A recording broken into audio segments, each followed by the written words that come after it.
ખેડતસિયા road પર તસ્કરોનો આતંક, 4 દુકાનોના તૂટ્યા તાળા. સુંદરગઢ અને નવા ગામ પાસે દુકાનોને નિશાન બનાવી રોકડ અને માલસામાનની ચોરી.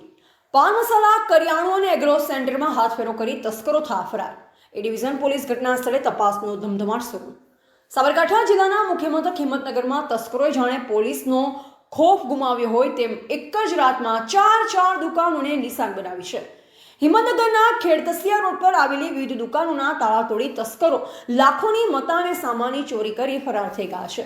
આ ઘટનાના પગલે સ્થાનિક વેપારીઓમાં રોષ અને ભયનો માહોલ જોવા મળી રહ્યો છે.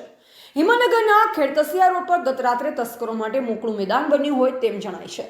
તસ્કરોએ ક્રમબદ્ધ રીતે 4 દુકાનોમાં ચોરી કરી ઘટનાને અંજામ આપ્યો.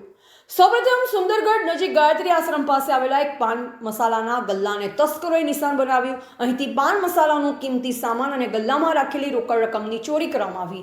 ત્યારબાદ તસ્કરોએ નવા ગામ પાસે પોતાની નજર દોડાવી, જ્યાં એક સાથે 3 દુકાનોના તાળા તૂટ્યા છે.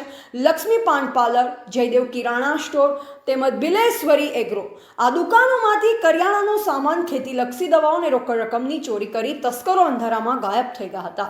સવાર પડતા જ જ્યારે વેપારીઓ પોતાની દુકાને પહોંચ્યા ત્યારે સમગ્ર મામલો સામે આવ્યો. આ ઘટના અંગે હિંમતનગર એ ડિવિઝન પોલીસ સ્ટેશનમાં જાણ કરવામાં આવતા પોલીસ કાફલો તાત્કાલિક ઘટના સ્થળે દોડી આવ્યો. પોલીસે પંચનામું કરી આસપાસના સીસીટીવી ફૂટેજ મેળવવાની તજવીજ હાથ ધરી છે. હાલમાં વેપારીઓની ફરિયાદના આધારે પોલીસે અજાણ્યા તસ્કરો વિરુદ્ધ ગુનો નોંધી વધુ તપાસ શરૂ કરી છે. અહેવાલ રાજકમલસિંહ પરમાર, ભારતની અસ્મિતા, સાબરકાંઠા.